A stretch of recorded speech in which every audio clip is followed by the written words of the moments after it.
नमस्कार दोस्तों। ITI course YouTube channel पे आपका स्वागत है। दोस्तों अभी तक मैंने आपको 40 क्वेश्चन के वीडियो बना के दे दिया हूँ और प्लेलिस्ट पे जाके उस वीडियो को देखें। दोस्तों यदि आपने ITI कर रहे हैं, यदि ITI करके रखें, कंपटीशन की तैयारी कर रहे हैं, ये पेपर ज़रूर पढ़ के जाएँ। दोस्तों इसमें बहुत इंपॉर्टेंट क्वेश्चन दिए गए हैं जो हर एग्ज़ाम पे आते ही आते हैं। दोस्तों यदि हमारे चैनल पे आप लोग नए हो तो चैनल को सब्सक्राइब करिए और अपने दोस्तों तक ज़रूर पहुंचाइए। दोस्तों ये जो हमारा सीरीज चल रही है ये निमी मॉक टेस्ट पर आधारित क्वेश्चन पेपर आया हुआ है। तो चलिए आते हैं अपने फर्स्ट क्वेश्चन पर। दोस्तों क्वेश्चन ये बोल रहा है कि डीसी जनरेटर पे स्प्लिट रिंग का क्या कार्य है।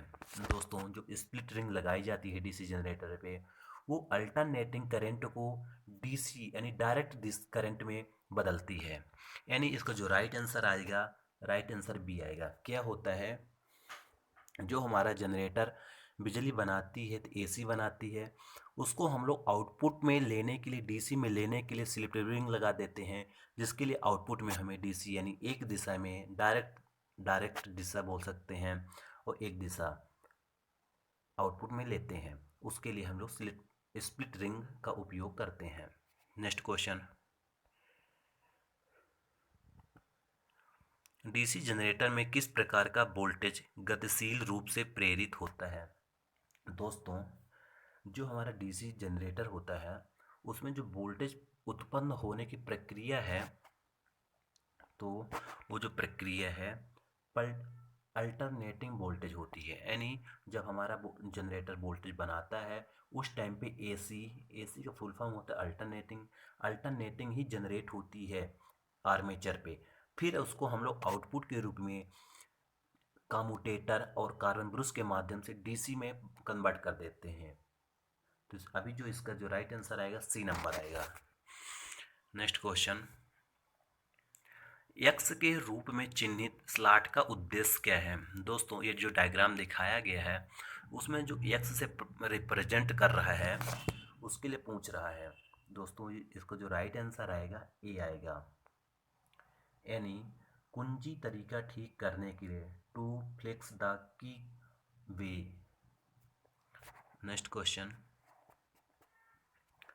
नेक्स्ट क्वेश्चन ये है डीसी जनरेटर में फील्ड कॉइल का उद्देश्य क्या है। दोस्तों जो हमारे डीसी जनरेटर है उसमें दो तरह की बाइंडिंग होती है। पहली जो बाइंडिंग होती है आर्मेचर बाइंडिंग और दूसरी फील्ड बाइंडिंग। जो फील्ड बाइंडिंग होती है वो पोलो पर होती है और आर्मेचर बाइंडिंग जो होती है स्लॉट में की जाती है। जो फील्ड बाइंडिंग करने का जो मेन मकसद होता है हमारे जनरेटर में, उसका कार्य ही है कुंजी फ्लक्स का निर्माण करने के लिए ध्रुवों को।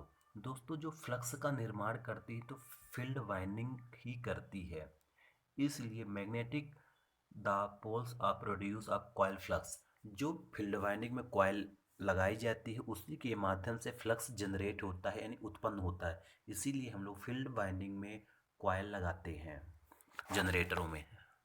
नेक्स्ट क्वेश्चन, नेक्स्ट क्वेश्चन ये है बड़े डीसी जनरेटर मशीनों के पोल कोर बनाने के लिए किस धातु का उपयोग किया जाता है।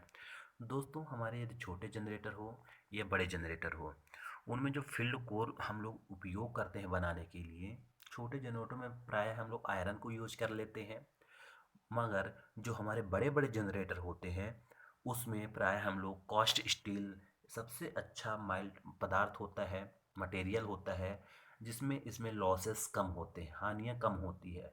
इसीलिए इसीलिए हम लोग कास्ट स्टील यानी ढलवा इस्पात का उपयोग करते हैं बॉडी कोर पोल बनाने के लिए।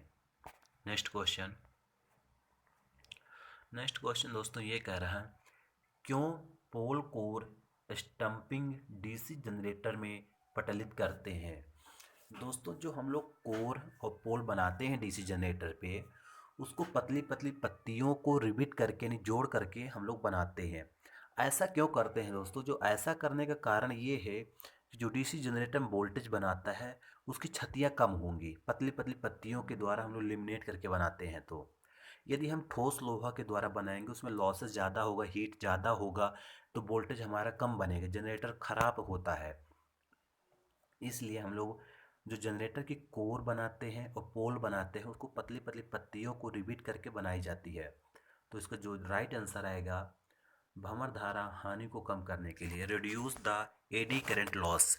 दोस्तों जो हमारे एडी करंट लॉस होता है उसको कम करने के लिए हम लोग पतली पतली पत्तियाँ यानी स्टम्पिंग के द्वारा कोर और पोल बनाते हैं। नेक्स्ट क्वेश्चन ये बोल रहा है, इलेक्ट्रोप्लेटिंग प्रक्रिया के लिए किस प्रकार के डीसी जनरेटर का उपयोग किया जाता है। दोस्तों जो इलेक्ट्रोप्लेटिंग एक प्रक्रिया होती है, इलेक्ट्रोप्लेटिंग ये होती है कि एक धातु के ऊपर कोई दूसरी धातु की परत चढ़ाना। जैसे कि हमारे लोहे के ऊपर जस्ता यानी जिंक की परत चढ़ाने के लिए इलेक्ट्रोप्लेटिंग को यूज किया जाता है।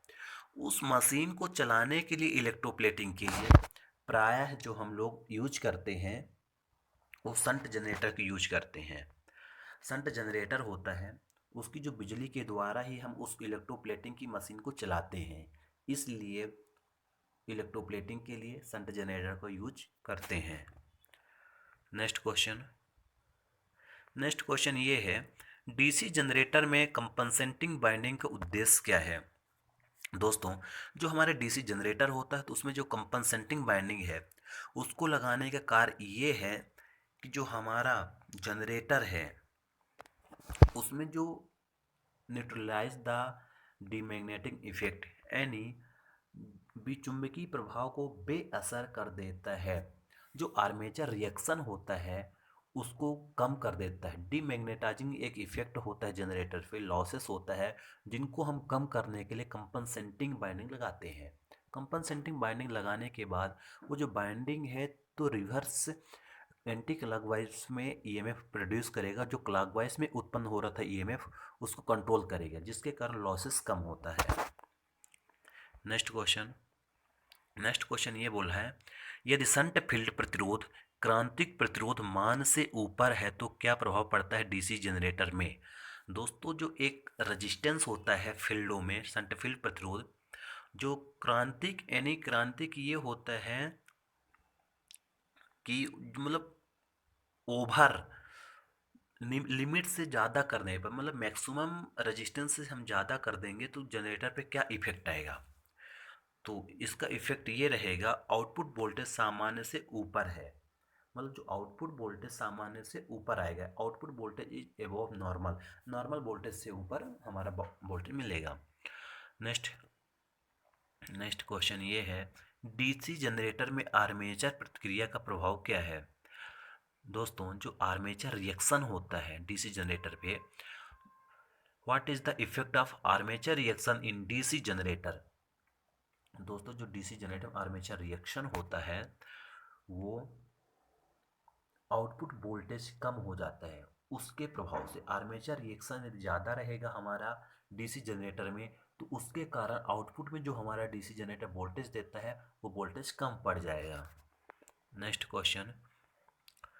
क्वेश्चन ये है कि सिंप्लेक्स वेव बाउंड आर्मेचर के साथ, दोस्तों ये न्यूमेरिकल है, 4 पोल की डीसी जनरेटर में 1020 कंडक्टर हैं, मतलब जो कॉइल की संख्या है 1020 है, और जो हमारा आरपीएम यानी कितने स्पीड पे घूम रहा है, जो हमारा जनरेटर है 1500 आरपीएम की गति से चल रहा है, और उसमें जो फ्लक्स है 0.007 वेबर है।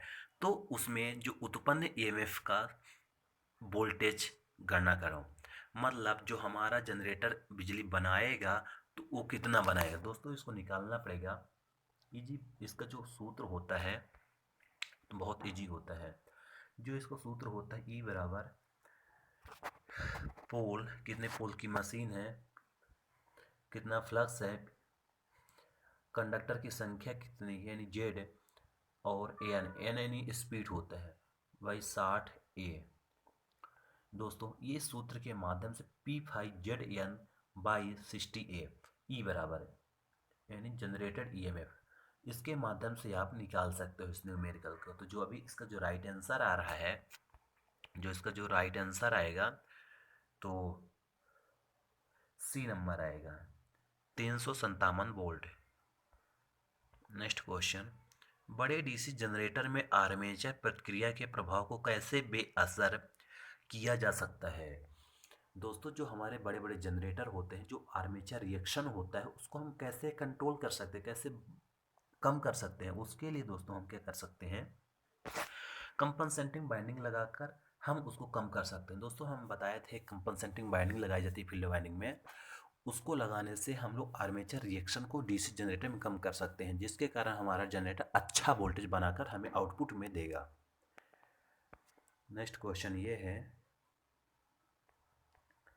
नेक्स्ट क्वेश्चन बोल रहा है डीसी जनरेटर में क्या प्रभाव होता है अगर इसे लंबे समय तक बंद रखा जाए? दोस्तों जो हमारा जनरेटर होता है, उसको हम बहुत दिनों तक बंद करके रखने के बाद उसमें खराबी आ जाती है। खराबी ये आती है कि वो अपने जो शेष चुंबकत्व होता है उसको खो देगा, जिसके कारण हमारा जनरेटर वोल्टेज बनाना बंद कर देता है। दोस्तों जो फील्ड वाइंडिंग होती है, उसमें कुछ अवशिष्ट चुंबकत्व रेजिडुअल मैग्नेटिज्म, यानी शेष चुंबकत्व और अपशिष्ट चुंबकत्व, कुछ भी बोल सकते हो, उसके फील्ड वाइंडिंग में स्टोर रहता है पहले से, जिसके कारण ही जब हम उसको मूव कराते हैं आर्मेचर को, तो फ्लक्स को कट करके ईएमएफ बनाने लगता है।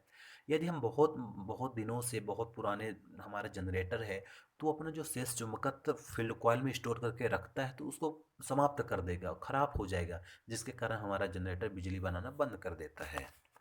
नेक्स्ट क्वेश्चन, नेक्स्ट ये है, यदि 4 पोल डायनेमो के प्रेरित ईएमएफ की गणना करें, 1000 आरपीएम, लैप बाउंड और कंडक्टर की कुल संख्या 600 है, फ्लक्स पोल 0.06 वेबर है। दोस्तों अभी वही निकलना है, ईएमएफ की गणना ही करना है। अभी जो पिछले बताया था 51 क्वेश्चन नंबर, वही न्यूमेरिकल लगाकर आप निकाल सकते हो। जो अभी इसका जो राइट आंसर आएगा, डी आएगा, 640 volt. Next question, next question ये बोल रहा है, यदि मुख्य क्षेत्र का प्रवाह डीसी जनरेटर में विकृत हो जाए तो प्रेरित ईएमएफ पर क्या प्रभाव पड़ेगा? मतलब जो मेन फील्ड फ्लक्स है वो डिस्टोरेज हो जाए तो क्या होगा? जो हमारा जनरेटर है उस कंडीशन में हमारा जनरेटर प्रेरित ईएमएफ घटाता है, मतलब इंड्यूज ईएमएफ डिस्क्रीज, मतलब हमारा जो उत्पन्न होगा ईएमएफ कम होगा। नेक्स्ट क्वेश्चन 56 यानी लास्ट, डीसी जनरेटर के ब्रश में भारी स्पार्किंग का कारण क्या है? दोस्तों जो हमारा डीसी जनरेटर होता है उसमें जो भारी स्पार्किंग आती है, क्यों आती है? जो इसका जो राइट आंसर आएगा, C, M N A and G N A position change, M N A और जी एन ए की स्थिति बदल गई है। दोस्तों जो हमारे ब्रश लगाने की पोजीशन होती है, उसकी एक पोजीशन होती है G N A geometrical natural axis, M N A होते हैं मैग्नेटिक नेचुरल एक्सिस। इस पोजीशन पर ही हम लोग ब्रश को लगाते हैं कम्यूटेटर पर। यदि इसकी दिशा बदल देंगे तो स्पार्किंग आएगी। दोस्तों अभी जो मैंने बताया डीसी जनरेटर से संबंधित 56 क्वेश्चन हो चुके हैं, और इस इसी को कंटिन्यू मैं आगे करता रहूँगा। अभी इस वीडियो में अभी तक यही इतना रखा गया है। दोस्तों अपने दोस्तों तक बिल्कुल शेयर करिए मेरे वीडियो को और सब्सक्राइब करिए।